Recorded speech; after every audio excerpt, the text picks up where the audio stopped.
আমাদের English with Somnath sir এই চ্যানেলে সকলকে স্বাগত। আমরা আজকের যে ভিডিও বা সাবজেক্ট বা টপিকটা নিয়ে এসেছি সেটা হলো use of by. That means আমাদের যে অনেক প্রেপোজিশন আছে, প্রেপোজিশনের তো অনেক রকম বেস প্রেপোজিশন হয়, অ্যাপ্রোপ্রিয়েট প্রেপোজিশন হয়। তো এই বেস বা বেসিক যে প্রেপোজিশন আমরা ছোটো থেকে শিখে আসছি, বাইয়ের ইউজটা আজকে আমরা শিখব। তো সরাসরি সময় নষ্ট না করে চলে আসবো আমাদের টপিকে।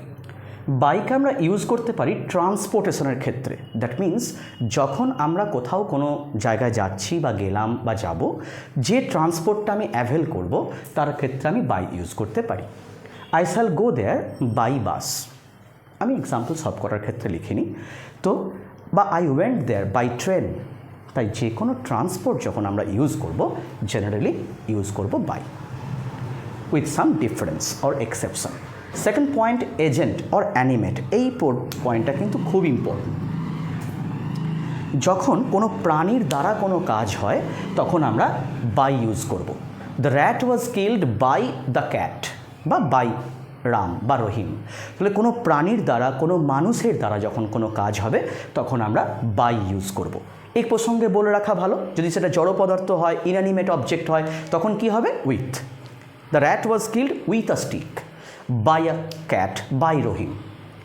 নেক্সট থার্ড পয়েন্ট চলে আসছে আমরা সাইজ বা বলতে পারি ডাইমেনশন। আমাদের এই রুমটি কত বাই কত? না, আমাদের রুমটি 12x10, বা আমাদের কিচেনটা একটু ছোট হয়ে গেছে 6x7। তাহলে এই যে এত বাই এত, দ্যাট ইজ সাইজ বা ডাইমেনশন বোঝাতে আমরা বাই ইউজ করব। Fourth point, mode of payment.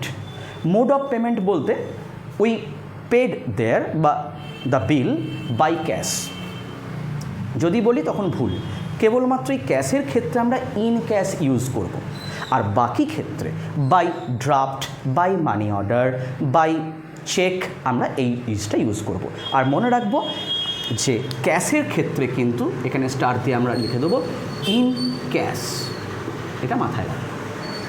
চলে আসবো আমরা এরপরের যে পয়েন্ট, এক্সটেন্ট বা ডিফারেন্স। যদি ব্যবধান বোঝায়, আমরা 3 গোলে ম্যাচ জিতলাম, তাহলে we won the match by 3 goals. সে আমার চেয়ে 2 বছরের বড়, তাহলে he is older than me by 2 years, by 2 inches, he is taller than me by 2 inches। তো ডিফারেন্স বা এক্সটেন্ট, ব্যবধান বোঝাতে বাই, এবং সেটা শেষে বসবে। অ্যাকর্ডিং টু, সূত্রে, সে জন্মসূত্রে ভারতীয়, he is an Indian by birth, he is an Italian by marital status, বিবাহ সূত্রে। কর্মসূত্রে শিক্ষক, তাহলে he is a teacher by profession. সেই কর্মসূত্রে, বিবাহ সূত্রে, জন্মসূত্রে এই ধরনের ক্ষেত্রে আমরা বাই ইউজ করব। আর সবথেকে ভালো একটি এক্সাম্পল, যেটা আমরা বিভিন্ন পরীক্ষায় একাধিকবার পেয়েছি এবং আশা করি আমরা পাবো, তোমার ঘড়িতে সময় কত? What is the time by your watch. এখানে অনেক জায়গায় আমরা ইন করে ফেলবো বা অ্যাড করে ফেলবো, কিন্তু never what is the time by your watch, তোমার ঘড়িতে সময় কত। দ্যাট মিনস আমার ঘড়ি থাকতে পারে, তবু আমি তোমার ঘড়ির সময় জানতে চাইছি। তো এই হলো আমাদের আজকের ছোট্ট ভিডিও, ইউজ অফ বাই। এরকম ছোট্ট ছোট্ট ভিডিও যদি তোমাদের ভালো লাগে বা তোমাদের পাশে আমি থাকতে পারি, আমারও ভালো লাগবে। তাই আমাকে অনুপ্রাণিত করার জন্য এই বেল আইকন প্রেস, একটু শেয়ার আর সাবস্ক্রাইব। সো আজকে এইটুকুই। Stay well, stay tuned. Thank you.